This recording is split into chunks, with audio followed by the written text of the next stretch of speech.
اس لمحے قابیل کے اندر حسد کی آگ شعلے مارنے لگی۔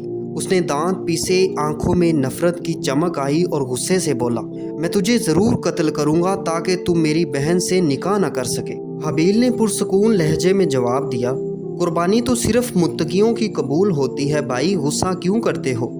قربانی کے بعد قابیل کا غصہ کم نہ ہوا۔ دن بہ دن اس کے دل میں حابیل کے لیے نفرت بڑھتی گئی۔ وہ بار بار سوچتا، جب تک یہ زندہ ہے میں اپنی خواہش پوری نہیں کر سکتا۔ ایک دن حابیل چراگاہ میں بکریاں چرا رہا تھا۔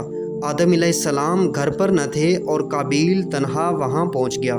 قابیل نے کہا، آج بتا اللہ نے تیری قربانی کیوں قبول کی اور میری قربانی کیوں رد کر دی؟ حابیل نے کہا، بھائی اللہ صرف متقیوں کی قربانی قبول کرتا ہے۔ یہ سن کر قابیل کا غصہ قابو سے باہر ہو گیا۔ بعض روایات کے مطابق اس نے ایک لوہے کی چھڑی سے حابیل کے سر پر وار کیا اور وہ موقع پر ہی دم توڑ گیا۔ کچھ مفسرین لکھتے ہیں کہ اس نے ایک بڑے پتھر سے حابیل کا سر کچل دیا اور بعض کے نزدیک اس نے اپنے سوتے بھائی کا گلا دبا دیا۔